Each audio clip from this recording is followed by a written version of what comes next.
Imagine a campsite. It's on the maps, yet no one dares to go there.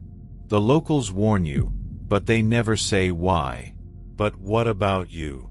Would you dare to spend a night in this abandoned campsite? And when you hear whispers circling your tent in the dead of night, would you still want to stay? Subscribe to the channel, turn on notifications, and like the video to dive deeper into the story. Let's get started. Asterisk. A group of friends had a long-standing tradition of going camping every summer. This year, they wanted to try something different. While searching online, they found a place called Silent Night Camp. It was an old campsite that had been abandoned for a long time. The locals warned them not to go, but the group didn't take the warning seriously. When they arrived at the campsite, an eerie silence greeted them. There were no birds chirping, no sound of the wind. Nature itself seemed to have chosen to remain silent.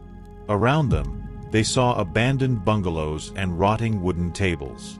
But the most disturbing thing was the old photographs hanging from some of the trees.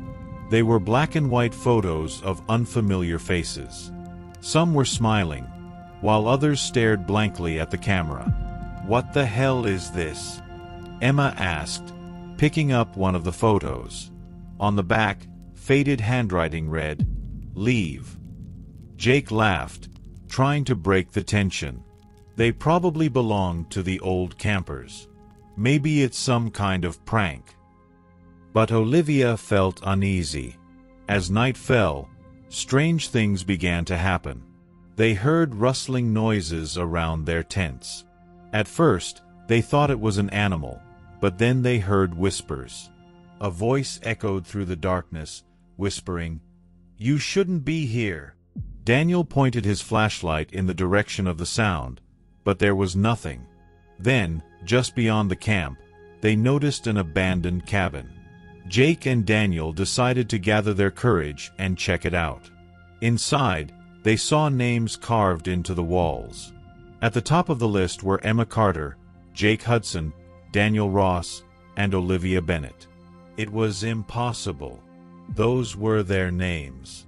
And at the very bottom, freshly scratched into the wood, was a final message: "You can't escape."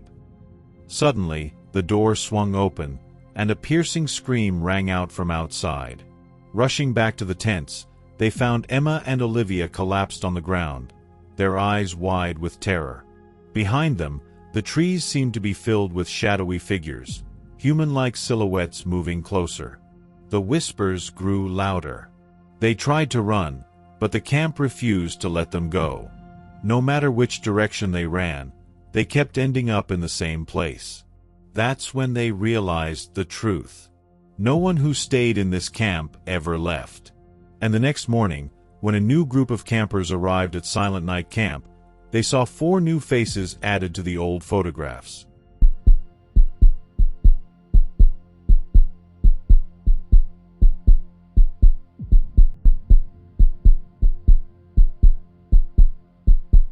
A group of 5 high school seniors wanted to spend the last days of their summer vacation on an adventurous camping trip. They were looking for an undiscovered, nature-filled location. After some research, they found a place that had almost no information online and wasn't even fully marked on maps: the Crow Valley Campground.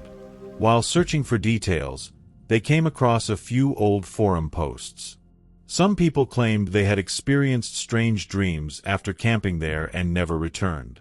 There were even rumors that the locals called it the Forest of No Return. However, these eerie stories only fueled the group's curiosity even more. They dismissed them as nothing more than urban legends and set off for a weekend adventure. But what about you? If you saw such warnings, would you still dare to go? When they arrived, the area was even more secluded and silent than they had expected. There were no birds chirping. The air was quite hot, but there was no breeze. The trees were dense and tall, blocking out nearly all the sunlight. Jake, the boldest of the group, said, "This is an amazing spot. This is definitely going to be an unforgettable camp," and began setting up the tents. As night fell, they sat around the campfire telling stories. Ethan said, "All right, let's go for a short walk in the woods. Maybe we'll find something interesting." Everyone agreed, and they grabbed their flashlights and began walking deeper into the forest. After about half an hour, they suddenly realized they had lost their way. The places they had passed earlier had become unrecognizable. They looked at their maps, but there was no GPS signal.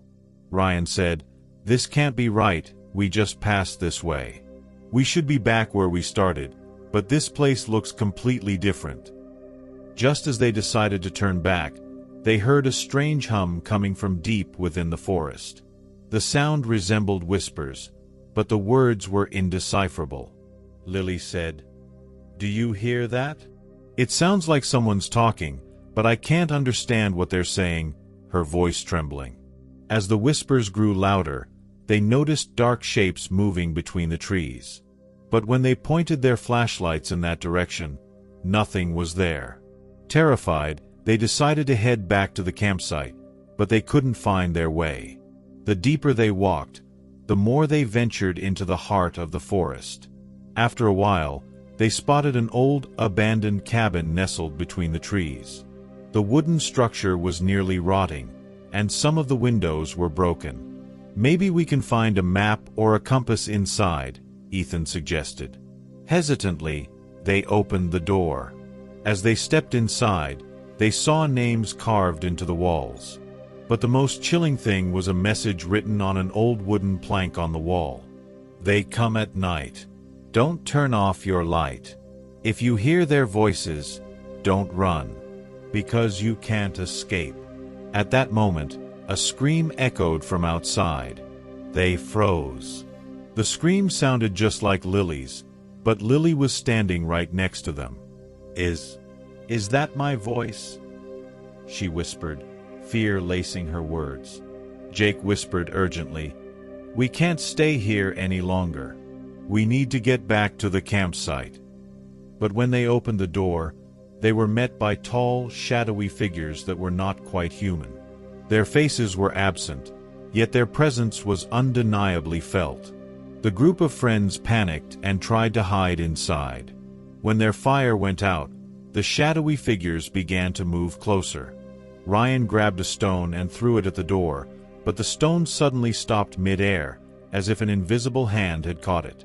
After that, none of them could fully remember what happened. When they opened their eyes, they found themselves back at the campsite. But something was different. Their tents, the campfire, and their belongings seemed to have been decaying there for years. Ethan checked his watch, and on his phone screen, he saw that the date had advanced by 5 years. But the most terrifying thing was that none of them could remember the way out of the forest. And at night, in the forest, a familiar voice still echoed, Lily's voice, crying out for help.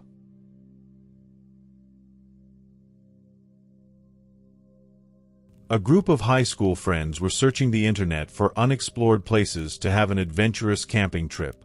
Eventually, they came across Moonlight Lake Campground, an old site that had been forgotten over time. The locals warned them that the lake was cursed, claiming that everyone who camped there either disappeared or lost their minds. But the teens just laughed off the stories and set off for a weekend trip. The area around the lake looked incredibly peaceful. The water was crystal clear, tall trees surrounded them, and birds chirped in the distance. After setting up their camp, they decided to take a walk by the lake. That's when Mia noticed a strange reflection on the water. As she leaned closer, instead of her own reflection, she saw a pale face with hollow eyes staring back at her. Suddenly, the water rippled, and the face vanished. "Mia, are you okay?" Lisa asked. Mia was unsettled but didn't want to worry her friends. "Yeah, it's just, the water looked weird," she said, brushing it off. As night fell, the lake became eerily still. No waves, no sounds. While sitting around the campfire, Eric suddenly tensed.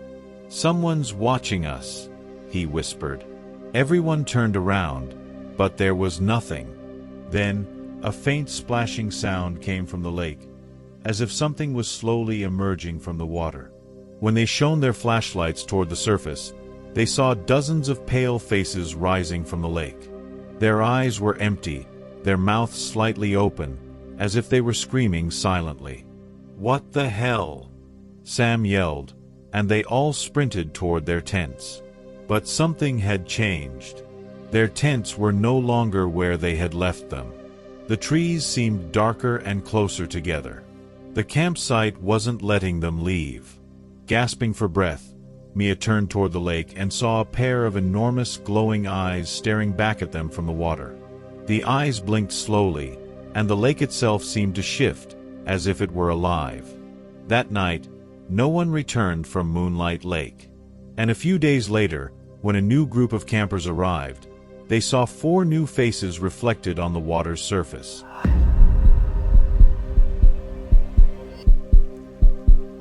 A group of university students had started preparing for an adventurous camping trip to spend their summer vacation. Each of them came from different cities, but the idea of camping and being surrounded by nature brought them together. After a long search on the internet, they found a lesser-known and rarely visited location, Lost Waterfall Campground. The name of the area wasn't widely recognized in nearby towns, and many locals warned them not to go there. However, the young group was eager to experience the untouched beauty of nature. They thought they had found the perfect remote location and set off for the camp. Upon arriving at the campground, the scenery was indeed impressive. Everything seemed peaceful and calm. While setting up their tents by the river, they noticed something strange. The atmosphere was eerily silent. There were plenty of birds, but not a single bird call could be heard. Not even a breeze stirred the air. Something felt off, but they didn't dwell on it. As night fell, they sat around the campfire and began sharing stories. However, as the hours passed, they all began to feel a strange unease. At one point, Mike suggested, "Let's go for a walk to finish off the night. Maybe we'll find something interesting." Everyone agreed, and at midnight, they set off into the woods near the river. After walking for a while, a sudden gust of wind passed by, but it sounded more like a faint rustling. A few steps further, a scream echoed from the depths of the forest. It sounded like someone was calling for help, but they couldn't tell where it was coming from. The group, in shock, started moving toward the direction of the sound. Shortly after, they noticed something in the darkness. Near the waterfall, hidden among large moss-covered rocks, was an old house. It was dilapidated and abandoned.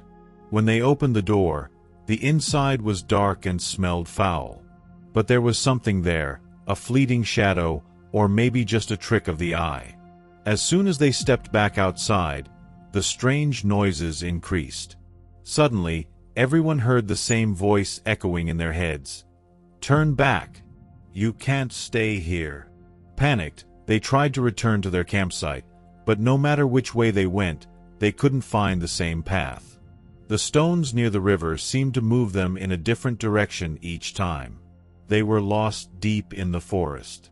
As their fear intensified, more bizarre things began happening. With every step, they heard the sound of a lost tent or a falling branch. Finally, they spotted a light in the darkness of the forest. But this light didn't point to their camp. It led to somewhere else. This light started pulling them deeper into an endless circle. As they tried to turn back, they realized they were speaking to each other in ways that felt almost automatic, as if something subconscious was guiding them. Somehow, they managed to make it through the night. When morning came and they returned to their campsite, they noticed something was wrong. Their tents were displaced, the campfire had gone out, and there was no sign of the belongings they had left behind. Not a single trace remained by the river. Only a sense of lost time remained, as if the hours had been stolen from them. And with that feeling, they never returned to that campground again.